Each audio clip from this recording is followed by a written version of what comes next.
filmmaking in the Philippines starts as early as 1950.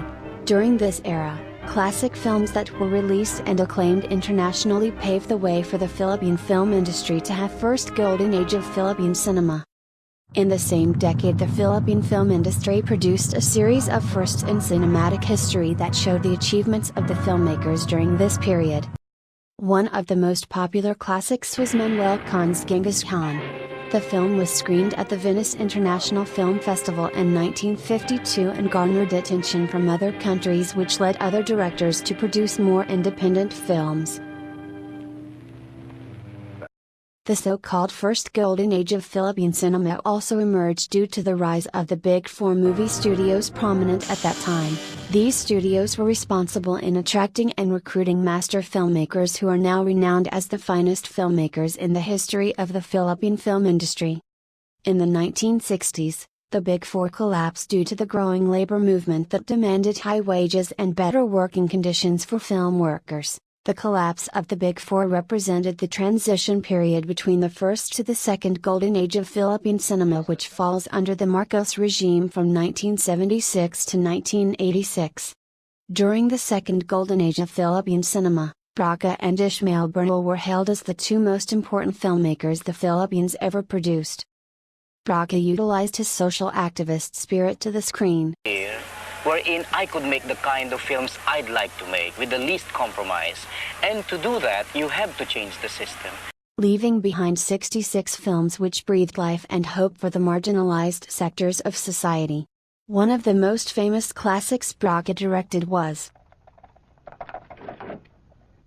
While Bernal's was Walang himala! Hindi totoong may himala! Tayo ang gumagawa ng himala! Tayo ang gumagawa ng mga sumpa sa mga Diyos! Walang himala! Although many filmmakers contributed to the golden ages of Philippine cinema, it was Eric de Guia who was proclaimed the father of Philippine indie cinema.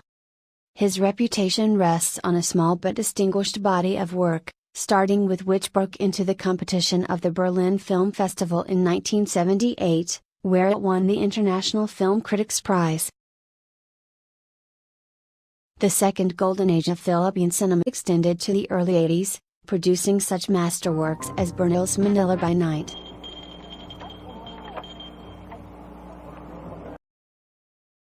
Braga's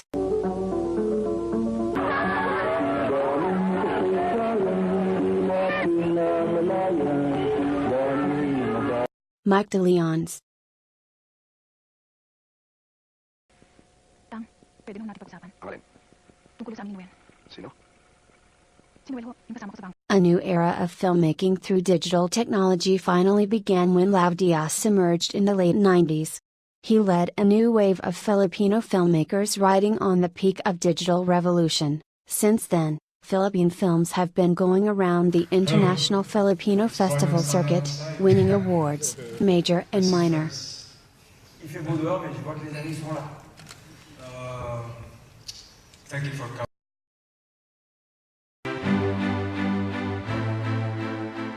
The term indie traditionally refers to the independent art, music, film, literature or anything that fits under the broad banner of culture, created outside of the mainstream and without corporate financing.